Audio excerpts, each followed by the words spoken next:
Гонимые теплым воздухом, стрелки апрельских часов продолжают бежать вперед. В разгаре весна, пора вдохновения и мотивации. Еще больше позитивной энергии в ваш четверг добавит студия 11. И вот чем удивим в первой части этого выпуска. Чудо-крем. Советуем, как защитить кожу весной от обезвоживания. Писатели коми. Какие имена войдут в новый библиографический словарь?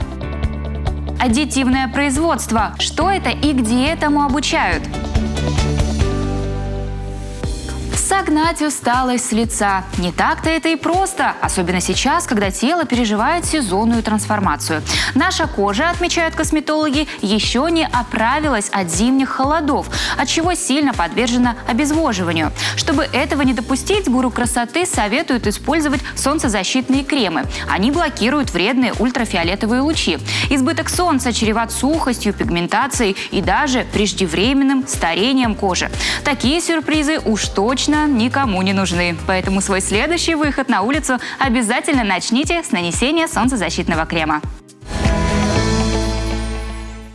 «Тьма», «Самсон», «Егмурт» и еще десятки других национальных шедевров. Все это произведения Ивана Куратова. С них в XIX веке началась история коми-литературы. Сегодня же наш край славится прозаиками, поэтами и драматургами по всему миру. В Национальной библиотеке республики представили новый библиографический словарь писателей коми. В него вошли почти 200 имен. Об издании поговорим сегодня со Светланой Клещенко. Это главный библиограф Национальной библиотеки республики Коми. Здравствуйте.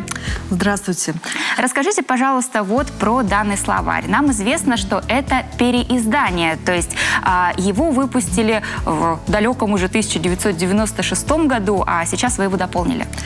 Вообще хочу сказать, что сотрудники Национальной библиотеки имеют большой опыт подготовки подобного рода изданий региональной библиографии по всем отраслям знаний. Да, издание словаря писателей коми, первое издание, было уже в далеком 1996 году. Тогда вышел первый том.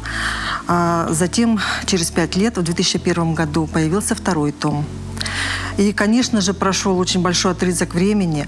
За этот период появились новые художественные произведения, новые литературные статьи, зазвучали новые имена в коми-литературе, поэтому возникла необходимость в переизданном, дополненном издании писателей коми.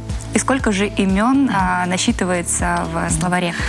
Первый том издания биобиблиографического словаря вышел в 2017 году. Он включает в себя 87 имен от буквы А до буквы Л. А второй том вышел в январе 2022 года. Он включает уже 115 имен. Более объемное издание от буквы М до буквы Я. И вот интересно, туда включены писатели, которым принадлежат такие великие, большие, серьезные произведения, или даже те, кто, возможно, публиковал какие-то очерки, небольшие рассказы в журналах или газетах? Да, мы отбирали, конечно же, имена тех, которые оставили заметный вклад в историю литературы коми. Это, к примеру, во втором томе представлена информация и о писателях-старообрядцах, переписчиках книг Усть-Цилимского и Ударского района. Среди них такие имена, как Иван Матьев, Иван Рассыхаев, Степан Носов, Иван Мяндин. Также во втором томе представлена информация о первой коми детской писательнице Агнии Сухановой. Она очень активно занималась переводами на родной язык произведений русской классики, а также переводила на русский язык произведения коми-фольклора. Позвольте подержать эту книгу в руке. Довольно серьезные тома, тяжелые. Проделана большая работа. И вот расскажите, здесь ведь представлены не только имена писателей, но есть какая-то краткая справка, да, о каждом? Каждая персональная глава включает в себя портрет писателя, справку, которая включает биографические данные и обзор литературного творчества писателя. А также представлена библиография.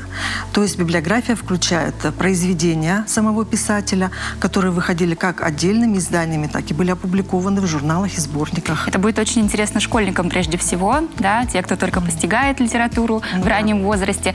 И наверняка работа будет продолжена, то есть писатели, они появляются. Конечно, писатели появляются, да, новые имена звучат, поэтому работа на этом не останавливается. В дальнейшем, конечно же, будет продолжаться работа и по подготовке дальнейших выпусков. Светлана, расскажите нашим телезрителям, где же можно познакомиться с этой книгой? Данная книга представлена в Фонде Национальной библиотеки Республики Коми. Вы можете прийти к нам, почитать у нас. Мы можем выдать вам ее на дом также. Книги будут разосланы по муниципальным библиотекам Республики Коми и будут также отправлены в учебные заведения. Спасибо большое, Светлана, что пришли сегодня к нам. Ну и, конечно, дорогие телезрители, обязательно читайте, знакомьтесь. Это того стоит. Спасибо. Любая деятельность может быть интересной, особенно если иметь дело с высокими технологиями. Об этом мне рассказали студенты торгово-технологического техникума в Сыктывкаре. Не так давно список их предметов пополнился аддитивным производством. На занятиях ребята учатся сканировать, моделировать и печатать объекты на 3D-принтере. Все это я увидела своими глазами. С аддитивным производством Евгений Касев на «ты». В мастерской четверокурсник проводит все свободное от учебы время. Интерес к сканированию, моделированию и 3D-печати появился благодаря профессии, которой обучается молодой человек. Евгений – будущий специалист по ремонту автомобилей. И аддитивное производство, уверен студент, как нельзя лучше подойдет для исправления технических поломок. Я начал заниматься на 3-м курсе. Меня это увлекло. Я участвовал в чемпионате в 2020 году. Занял 2-е место и продолжу заниматься в этом направлении. И в этом году тоже участвовал. Это перспективно, это будущее. Все к этому придут, потому что везде уже используют 3D-принтеры. И уходит большое ремесло, как заводы. То есть тут можно делать самому, и много людей не надо. Аддитивное производство состоит из 3 этапов. Сначала объект, требующий полного или частичного восстановления, тщательно сканируют. Затем с помощью программы полученные результаты сводят в единую модель. После этого определяются основные параметры печатания на 3D-принтере. Количество слоев пластика, процент заполнения и так далее. Скорость печати объекта зависит от его размера. С помощью 3D-моделирования можно изготавливать не только детали техники, но, например, еще и игрушки. Этого дракона принтер печатал, например, практически 30 часов. И что интересно, устройство позволило выполнить игрушку не отдельными элементами, а цельно, что впоследствии избавляет от необходимости конструирования готового изделия. Пластик, который используется для 3D-моделирования, представлен в виде вот такой вот лески, намотанной на бобину. Эта бобина вставляется в устройство, и уже происходит та самая магия. Пластик этот пищевой, следовательно, использовать его можно для печати бытовых предметов, например, посуды. Простыми словами, аддитивное производство – это процесс полного копирования объекта, а началось все в техникуме с появления мастерской по реверсивному инжинирингу. В 2019-м учреждение выиграло грант, на средства которого были закуплены компьютеры и сканеры. С помощью таких рабочих станций студенты изучали проектирование объектов. Чуть позже, когда в жизнь вошла 3D-печать, функционал мастерской расширился. Это направление, я думаю, будет развиваться, и мы будем не одни. Если на данный момент мы в регионе являемся единственным учреждением, кто занимается аддитивным производством и знакомит. Сейчас у нас по республике открываются кванториумы в школах, в сельской местности, где тоже есть 3D-принтеры, где детки будут заниматься. Но что дает это? Это, наверное, усидчивость, это интерес. Очень интересно ребятам, как это вообще все получается. Вдруг ничего не было, а мы это смастерили и еще это увидели своими руками, сделали. И если раньше аддитивное производство было лишь модулем в программе некоторых факультетов техникума, то с этого учебного года его вывели в отдельный предмет. В конце прошлого семестра студенты уже сдавали экзамен по новой дисциплине. Каждый со своей задачей справился и даже получил так называемый скилл-паспорт. За аддитивным производством большое будущее. Сегодня с помощью 3D-печати люди делают предметы быта, продукты питания и даже дома. Если все это развивать, то вполне возможно необходимость в огромных производствах уменьшится, что положительно скажется на экологии и экономии человеческого времени. Решив неожиданно наведаться в гости, запаситесь угощениями, а то рискуете нарваться на немилость хозяев. А если у них еще и панцирь имеется, можно не слабо так и по ноге получить.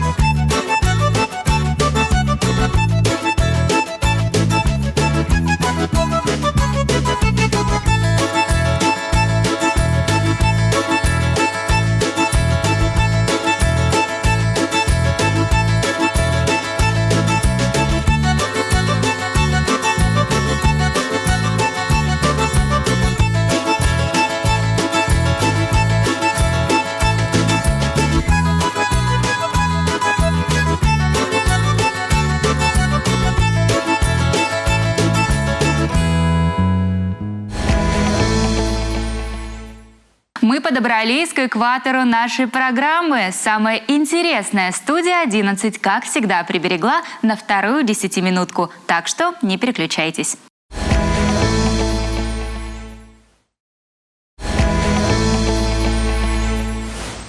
Вас приветствует информационно-развлекательная программа «Студия 11». В мире хороших новостей мы локомотив позитивного настроения. И вот куда мы отправимся во второй части выпуска. Первые слова. Как сформировать правильную речь малыша. Чистый четверг. Продолжаем готовиться к Пасхе. Кистью по холсту. Рисуем картину вместе с профессиональным художником. Период от рождения до 3 лет – особое время в жизни ребенка. Именно в этот промежуток малыш учится активно взаимодействовать с внешним миром. Речь – важнейшее условие для умственного и психического развития маленького человека. Поэтому ей нужно уделять немало внимания. Когда чадо должно заговорить? Что делать, если малыш не выговаривает букву «Р»? Эти и другие часто задаваемые вопросы мы озвучили логопеду. Анна, какие факторы влияют на развитие речи ребенка? Это, например, социальный фактор, среда, в которой ребенок воспитывается, растет, речь окружающих, которую он слышит. Также анатомическое строение речевого аппарата тоже влияет на развитие речи. Что мы можем сделать дома, да, чтобы поспособствовать развитию ребенка? Это позволить ему одеваться и раздеваться самостоятельно.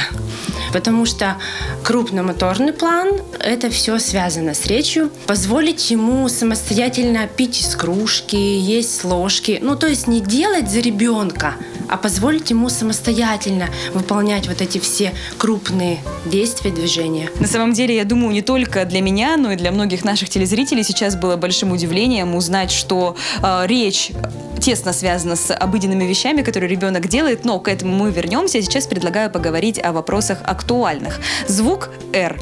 Очень часто дети его не произносят. Почему и что делать родителям в таком случае? У меня бывали случаи, когда мне звонили или писали: моему ребенку 3 года, он не выговаривает звуки «р», надо поставить. Я говорю, что в этом случае мы еще не бьем тревогу. Если ребенку уже 5 или 5,5 или больше лет, тогда только можно обратиться к специалисту, к логопеду. Но есть такой момент, если ребеночку до 5 лет, и он произносит «р» дефектно, например, горлышком, то лучше обратиться к специалисту. Это уже дефект звукопроизношения, который нужно исправлять. А если у него отсутствует звук, то все нормально. Можно пока подождать до 5, а потом уже обратиться к специалисту. И если со звуком «р» разобрались, то, я думаю, очень многие родители начинают паниковать именно тогда, когда их ребенок не говорит вообще. То есть ему уже, например, 3-4 года, а по сути сидит и молчит, хотя пассивный словарный запас у него большой и многое понимает. Как можно это объяснить?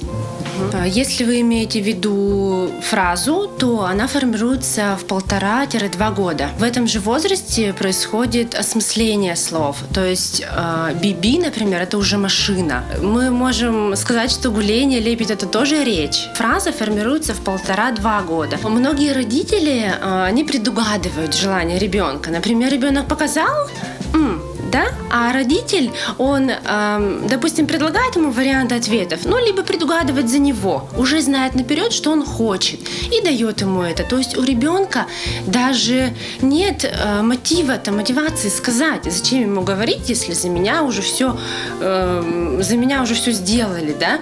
Уже поняли меня без слов. Вот. Поэтому я советую как логопед, как специалист родителям стимулировать на речь ребенка. Например, я не поняла, что ты сказал, и он тогда вынужден будет сказать, там, мама, дай, или хотя бы там эту там конфету. Исправление произношения звуков. Это и родительская ответственность тоже, или родитель может просто отдать ребенка к логопеду, и логопед будет, так скажем, уже сам развиваться? Или все-таки дома нужно тоже поддерживать эту атмосферу труда над произношением гласных и согласных? Коррекционный процесс – это не процесс одного специалиста, да? Это трехсторонний процесс ребенка, родителя и специалиста. Конечно, специалист в этом процессе главный, но специалист дает родителям, например, закреплять. Я же не могу к ним прийти жить домой, да? Чтобы каждый день контролировать поставленный звук. Родитель с ребенком живет, и надо, конечно, помогать своим специалистам и контролировать поставленные звуки дома. Либо автоматизировать, например, вводить в речь. Но это уже логопед и родитель, они обговаривают это все. И думаю, что результат не заставит себя ждать. А взрослый человек может ли обратиться, допустим, к специалисту для того, чтобы исправить какие-то свои, так скажем, речевые нюансы? Конечно, это распространенная проблема, этого не надо стесняться. Речевые особенности можно исправить в любом возрасте, неважно, сколько тебе лет. Либо ты ребенок, либо взрослый. Некоторым людям даже необходимо исправить, кто, например, работает с людьми или на публике. Надеюсь, что вокруг вас будет как можно больше тех, кто выговаривает звуки Р, Л, М, Н, С и Ш. Благодарю вас. Спасибо и вам. Сейчас проходит предпасхальная неделя. 24 апреля все православные отметят Светлое Христово Воскресенье. К празднику христиане готовятся 7 недель. Именно столько длится Великий пост, который держат верующие. Те, кто не в силах вынести столь продолжительные ограничения, могут соблюсти традиции этой недели. Например, сегодня, в чистый четверг, принято наводить порядок в доме, а поздно вечером посетить баню. Считается, что происходит не только очищение тела, но и души, так как вода приобретает свойства, способные смыть накопившийся негатив и болезни. Основной обычай четверга связан с выпечкой пасхальных куличей. С самого утра все хозяйки ставят тесто, а ближе к вечеру приступают к праздничной выпечке. Народные поверья говорят, что по тому, какие получились куличи, можно судить, как же пройдет весь год до следующей Пасхи. По традиции наш телеканал будет транслировать торжественное богослужение из Свято-Стефановского кафедрального собора. Начало прямого эфира 23 апреля в 23:45.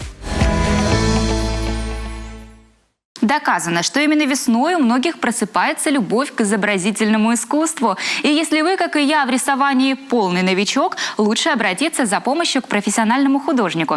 С одним из них мне удалось пообщаться накануне. Мастер не только показал, как правильно держать в руках кисть, но и рассказал, как ухаживать за рисовальными принадлежностями.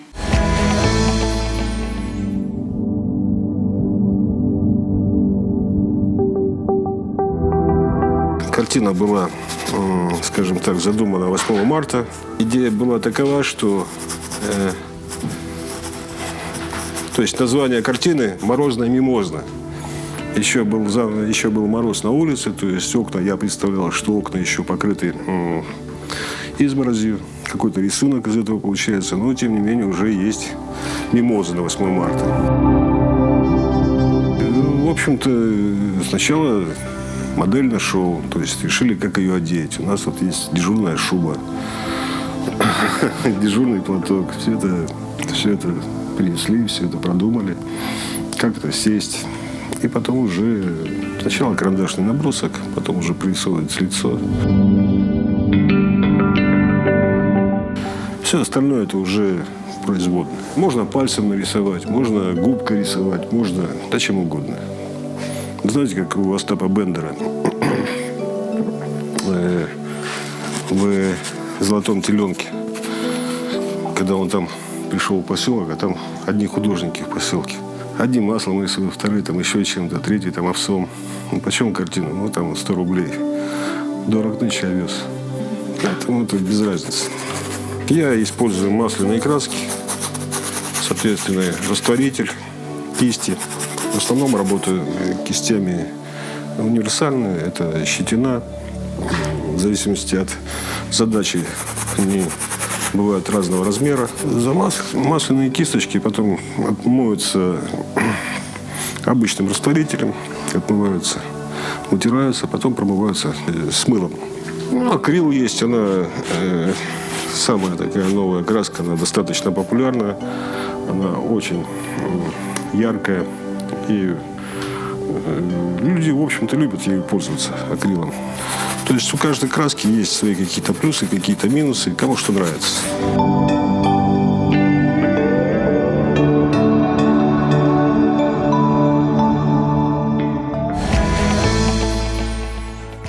Ну вот мы и подошли к концу нашей программы. Уверена, этот выпуск настроил вас на позитивный лад. И мы со спокойной душой можем попрощаться с вами до завтра. Студия 11 желает каждому отличного дня. Пока-пока.